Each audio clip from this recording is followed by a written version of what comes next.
7 Habits of Highly Effective People by Stephen Covey. In that book, he talks about beginning with the end in mind.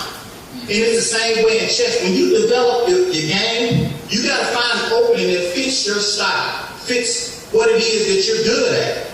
And I remember listening to you, Mr. Medina, about how we just didn't come into prison, didn't have no skills, didn't have no gifts, no talents. We had those things. We're very resilient people to begin with because we've made it thus far. So I sized up myself and I found out what my strengths, weaknesses, my opportunities, and my threats were. And I found the opening that best suited me for this game of chess. And once I did that, I started blowing people off the board. Blowing them off the board. You know what I mean? So then I started realizing I can apply these same skills to my life. You know? So it's all about thinking 3, 4, 5, 6 steps ahead. You know, setting goals. So I got some things here. And this is called it Chess Notation Scorebook. What it is anybody that you know about chess, you write all your moves down. Whether you win, lose, or throw, you go back over the moves and you study it. And you see what you did wrong. Well, the same thing applies in life. These are all my journals from over the years. Day after day of journaling. You know, what I did wrong, what I did right, where my successes were, where my shortcomings were. And I would read over them, figure it out, and get back to it. And it's the same way in chess. You know, one thing that we all got, the guys over there in this reentry program, Exodus, is we got resilience, we got critical thinking skills, we're strong-minded, you know, and we're able to make something out of nothing. You know, and as a rapper, he said, well, thank God for nothing because I made something out of it. You know what I mean?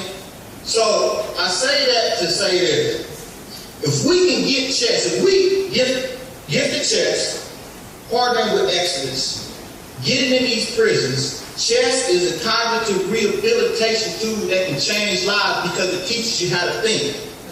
Most of us guys that went into penitentiary, we were impulsive. We acted off impulse. We wasn't thinking about the moves we made. We just acted, reacted, not responded, reacted. But chess makes you slow down, especially when you want to win, and we all want to win. We want to win in life. We want to have money. We want to have cars. We want to have family. You know, we want to have jobs and careers. You know, and so in order to win, we got to set a goal. What's the goal? What's your opening? What's your game plan? And that's what chess teaches you. You start with your game plan, your opening moves, getting your rooks, your knights, your bishops out, moving your pawns up, getting everything set up.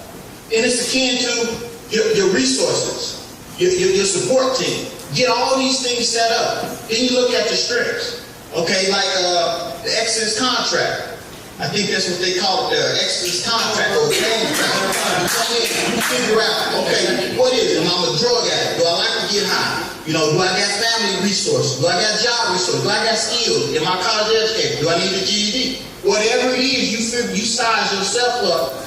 You find out what your strengths are, boom. You find out what your weaknesses are, boom, but then you boom it up. You get it up, you know what I mean? Your opportunities. What are your threats? Well, I know I can't go over there because going over there would mean that I'm going to end up getting high again.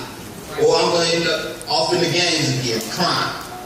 You know, so then, once you get that set up, you move off into that middle game. You out there in the world.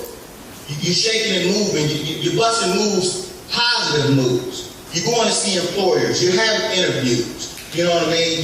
Then, in the midst of all that, you got distractions coming in. But you got to stay focused. You got to stay focused on the goal, the task at hand. And then you move off into the end game. Now, when you get to the end game, there's a lot less pieces on the board. But does that mean that the game gets easier? Absolutely not. That means that it requires a lot more focus. As crazy as that may seem, you might think that when the opening game with all the pieces on the board, you need the most focus, but no, it's the end game, because that's where it gets critical.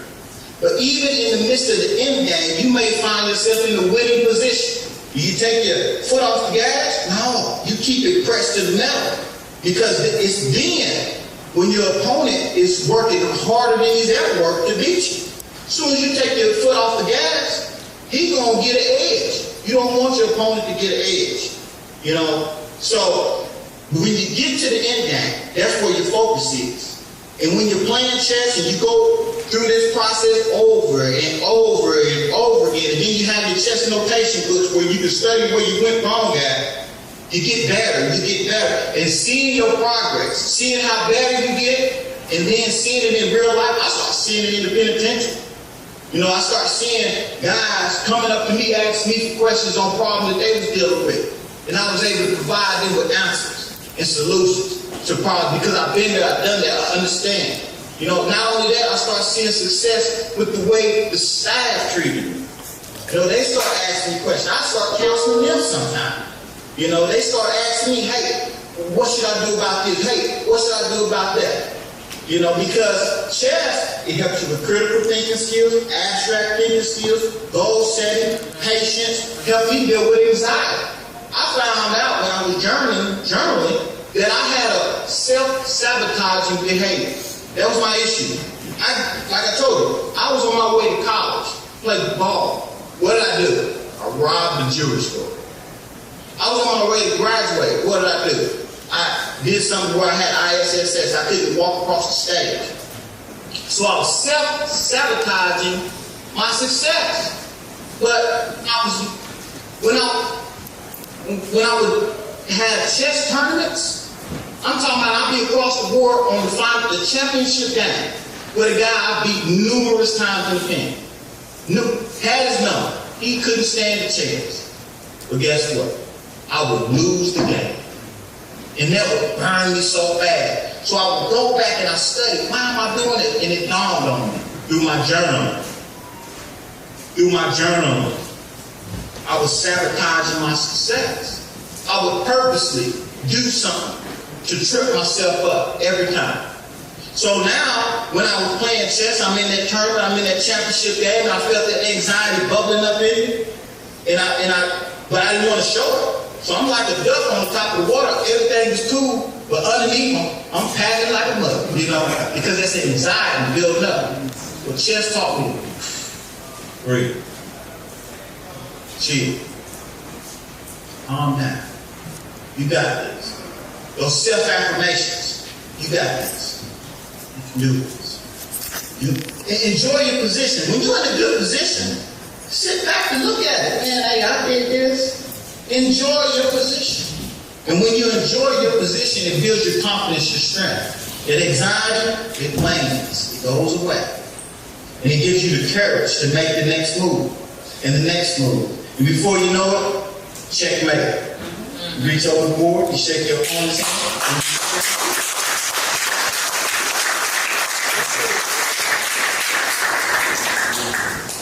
So man,